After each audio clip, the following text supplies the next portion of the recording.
Thank you very much, Mr. President, honourable members. All your congratulations just show me how responsible and strong I have to be, especially on this topic, because all the debates showed that this is really very strong and I would even say existentially important political topic for the EU.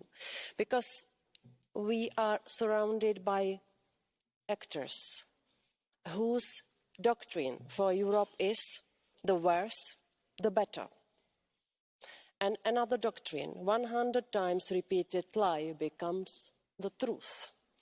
We know this from the past, especially the former communist countries, and I lived half of my life in such a country. We were brainwashed by everyday propaganda which was created in Kremlin.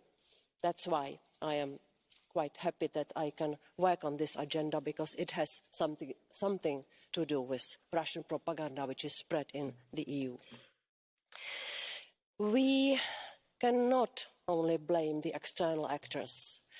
We have also our own very hard-working and capable producers inside the EU. So we have to be very clear about who we have against us.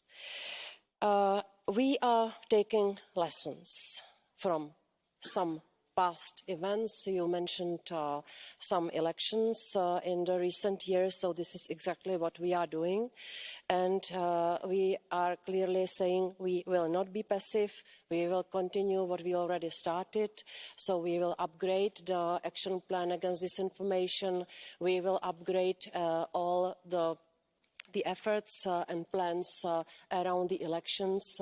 We will continue working with the electoral network, and we will continue working, cooperating with the platforms which subscribed under the Code of Practice Against Disinformation.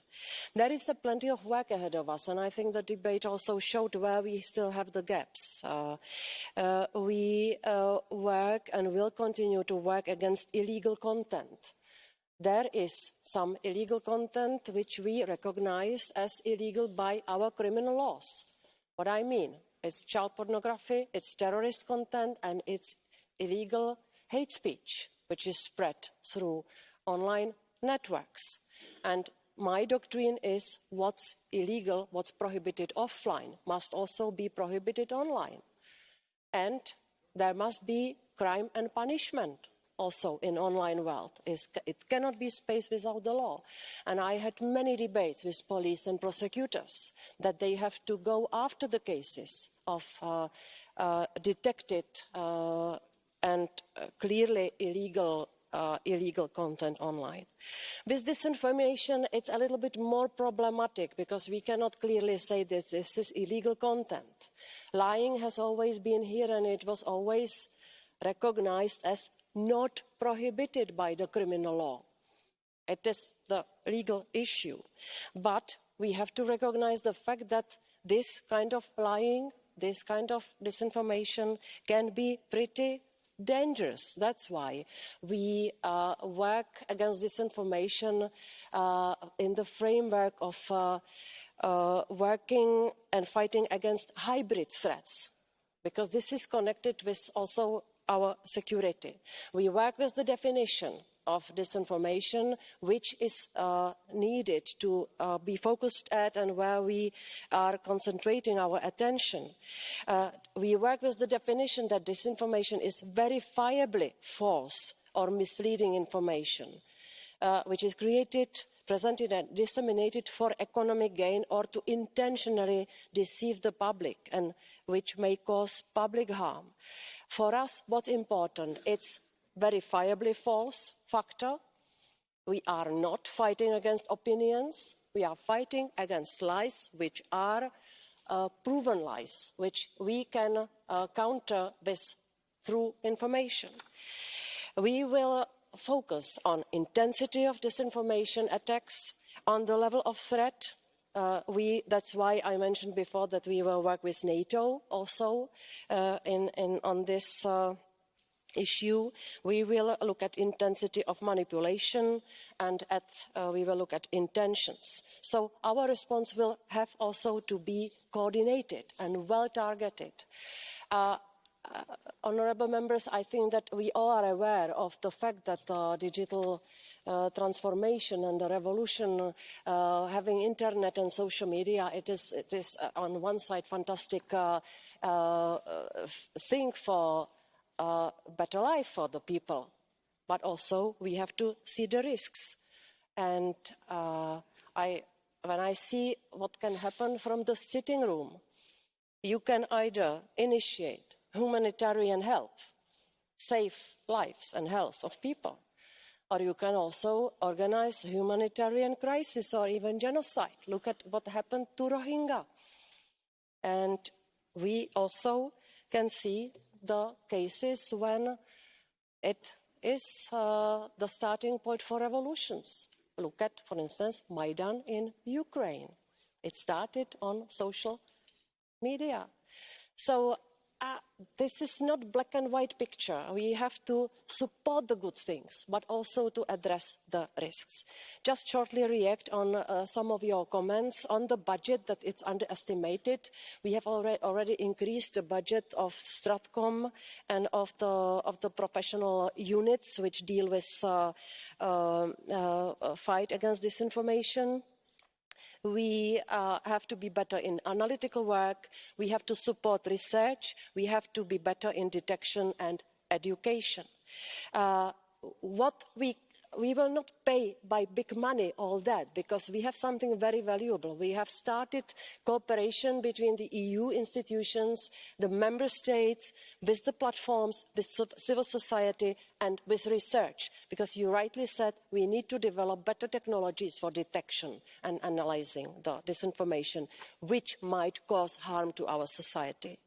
We have to protect better the elections and to be very serious about the strong demand that GDPR is applied to protect private data of voters, so that we don't have any further Cambridge Analytica case. We have to do much better and more on transparency, including the transparency of financing of political campaigning. We have the obligation to guarantee that in our member states and in the EU, there will not be the cases that the last elections will be the last free ones. You never know. But we have the obligation to guarantee that we will have free and fair elections. We must not have the winners of the elections who will win because they can lie better. We must not have the winners who will be better in using dirty money and dirty methods. I think that this is where we have to work together on. I have many more comments, but I am quite far beyond the time. Thank you very much for your attention. I am looking forward to cooperation, and again, thank you for your support for the new Commission. Danke, Frau Kommissarin. Für den Rat antwortet uns wieder Frau TUPPURAINEN. Sehr geehrter Herr Vorsitzender, honourable members of the Parliament, thank you again for the opportunity to participate in this debate, which is a really topical issue and also a priority area for our presidency. It is indeed our obligation to spare no efforts to protect our elections and our democracies from foreign interference, in full respect of fundamental rights such as freedom of speech, media and association. Dear members, many of you have referred to, in particular, Russian influence, and we take note of this concern. Efforts to target malign actors, notably Russian sources, have been highlighted in General Affairs Council conclusion of February this year. And we will continue working horizontally across sectors and across borders, learning from each other through the exchange of information and best practices. Although progress has been made, we must remain vigilant. We very much look forward to the European Democracy Action Plan to be presented by the new Commission, and to working with you and with you, Vice President, Madam JOUROVÁ, to take forward the initiatives which will be proposed. Thank you again, Mr. President. Herzlichen Dank. Die Aussprache ist damit geschlossen und wir kommen zum nächsten Punkt der Tagesordnung, der Erklärung der Vizepräsidentin